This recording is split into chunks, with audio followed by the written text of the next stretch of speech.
دوسری بات وَأَخَافُ أَن يَأْكُلَهُ الذِّئْبُ وَأَنْتُمْ عَنْهُ غَافِلُونَ، اور مجھے یہ ڈر ہے کہ کہیں بھیڑیا اس کو نہ کھا لے اور تم اس سے غافل ہو۔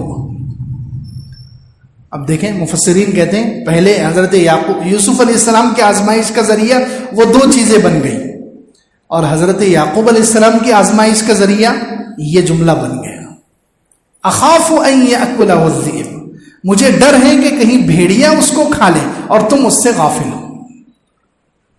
اسی لیے مفسرین اور علماء کہتے ہیں کہ جو برائی، جو حادثہ، جو مصیبت ابھی اپنے اوپر آئی نہیں ہے اس کو زبان سے ظاہر نہیں کرنا چاہیے، اس کے بارے میں ڈر ظاہر کرنا یہ اچھی بات نہیں ہے، کبھی کبھی آزمائش ہو جاتی ہے۔ احفظ لسانک ان تقول فتبتلا، عربی میں ایک جملہ ہے، بلکہ یہ حضرت ابو بکر اور بڑے بڑے صحابہ سے منقول ہے یہ جملہ، فرماتے ہیں احفظ لسانک، اپنی زبان کی حفاظت کرو، کہیں ایسا نہ ہو تم بولو اور پکڑے جاؤ، بولو اور آزمائش میں مبتلا ہو جاؤ۔ ان البلاء موکل بالمنطقی، بلا اور آزمائش انسانی جملوں کے ساتھ لگی ہوئی ہے۔ اب دیکھیں حضرت یعقوب علیہ السلام کی زبان میں مبارک سے یہ جملہ نکل گیا کہ مجھے ڈر ہے کہ میرے بچے کو بھیڑیا کھا لے گا، اور ہوا ایسے ہی، بچہ دور ہو گیا، نگاہوں سے دور کر دیا، آزمائش کا ذریعہ یہ جملہ بن گیا۔ اسی طرح آگے آ رہا ہے حضرت یعقوب علیہ السلام کے بارے میں ہی ہے کہ جب ان بھائیوں نے دوسرے جو چھوٹے بھائی تھے، حضرت یوسف کے جو چھوٹے بھائی تھے بنیامین، ان کو ساتھ میں لے جانے کی درخواست کی، تو اس وقت بھی حضرت یعقوب علیہ السلام کی زبان سے ایک جملہ نکلا۔ حضرت یعقوب علیہ السلام نے سب بھائیوں سے میثاق لیا، عہد لیا کہ تم اس بھائی کی ضرور حفاظت کرو، پہلے بھائی کو تو تم نے ضائع کر دیا، یوسف تو تمہارے ساتھ جا کر میری نگاہوں سے دور ہو گیا، کھو گیا، لیکن اب اس کو لے کر جا رہے ہو تو اس کی حفاظت کرنا، یہ عہد لیا۔ 13ویں پارے میں آگے آ رہا ہے قال لن ارسلہ معکم حتی تؤتون موثقا من اللہ، میں اس کو ہرگز تمہارے ساتھ نہیں بھیجوں گا یہاں تک کہ تم پکا وعدہ نہ کر لو کہ تم اس کو ضرور واپس میرے پاس لے آؤ گے، الا ان یحاط بکم، ایک جملہ کہا مگر یہ کہ تمہارا گھیراؤ ہو جائے، تمہیں گھیر لیا جائے، پھر الگ بات ہے، یعنی ضرور تم پوری کوشش کرنا کہ یہ بنیامین کو واپس مجھ تک لاؤ گے، لیکن اگر کوئی ایسی پریشانی آ گئی کہ تم خود گھیرے میں آ گئے اور پھر یہ بچے کو چھوڑنا پڑا تو الگ بات ہے۔ اور پھر ویسے ہی ہوا، ویسے ہی ہوا۔ حضرت یوسف علیہ السلام ہی بادشاہ تھے، انہوں نے تدبیر بنائی، پلان کیا، اللہ کی طرف سے ان کے دل میں یہ تدبیر ڈالی گئی اور وہ گھیرے میں آ گئے بھائی لوگ، پھر ایک بھائی کو چھوڑنا پڑا۔ تو خیر قرآن میں 2 واقعات اور بھی واقعات علماء کہتے ہیں، حدیثوں میں بھی ہے، اس لیے زبان کو احتیاط سے استعمال کرنا چاہیے، جو آفت نہیں آئی، جو بلا نہیں آئی اس کا اظہار نہیں کرنا چاہیے، اس کا اظہار نہیں کرنا چاہیے۔ بخاری شریف میں ہے اللہ کے رسول صلی اللہ علیہ وسلم ایک بوڑھے صحابی کی عیادت کو گئے، بوڑھے صحابی تھے، بہت زیادہ بخار تھا، ان کو بخار تھا، تو حضور اقدس صلی اللہ علیہ وسلم ان کے پاس عیادت کو گئے۔ جاتے ہی حضور صلی اللہ علیہ وسلم نے ان کے لیے ایک اچھا جملہ کہا، حضور صلی اللہ علیہ وسلم کی عادت تھی اچھے جملے کہتے تھے، ہمت دلانے والے، حوصلہ دلانے والے، ہمت بڑھانے والے جملے۔ تو حضور نے ان کو دیکھتے ہی کہا لا بأس طہور انشاءاللہ، کوئی حرج نہیں ہے، انشاءاللہ تم اچھے ہو جاؤ گے، پاک بھی ہو جاؤ گے، بخار تمہیں گناہوں کو بھی معاف کر دے گا اور تم اچھے بھی صحت مند ہو جاؤ گے۔ لیکن وہ بوڑھے تھے، بڑھاپے میں انسان کا ذہن کیسا ہو جاتا ہے، تو وہ بوڑھے صحابی نے کہا بل ہی حمى تفور علی شیخ کبیر تزیلہ القبور، بلکہ یہ بخار تو اور بڑھے گا، جوش مارے گا، جو بوڑھے آدمی پر یہ بخار آیا ہے اور اس کو قبر میں پہنچا کر رہے گا۔ انہوں نے یہ برے جملے اپنے بارے میں کہہ دیے، تو حضور صلی اللہ علیہ وسلم نے کیا فرمایا نعم اذن، ٹھیک ہے، جب تم نے ایسا کہا ہے ایسا ہی ہوگا، اور ویسا ہی ہوا، اسی بیماری میں ان کا انتقال ہو گیا۔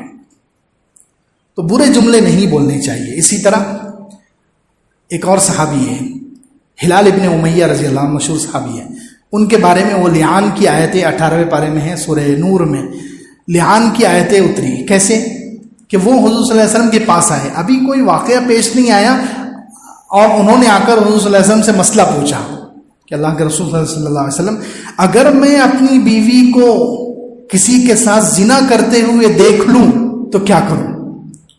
اب واقعہ پیش نہیں آیا تو پوچھنے کی کیا ضرورت ہے؟ انہوں نے پوچھ لیا، کہ اگر میں اپنی بیوی کے ساتھ کسی کو زنا کرتے ہوئے دیکھ لوں تو اب ظاہر سی بات ہے انسان بیوی کے ساتھ کسی کو زنا کرتے ہوئے دیکھے گا تو اکیلا ہی ہوگا. آدمی گھر کے اندر تو اکیلا ہی جاتا ہے نا, وہاں تو 4 گواہ نہیں ہوں گے. تو اگر میں اکیلا بیوی کو زنا کرتے ہوئے دیکھ لوں تو 4 گواہ تو ہے نہیں.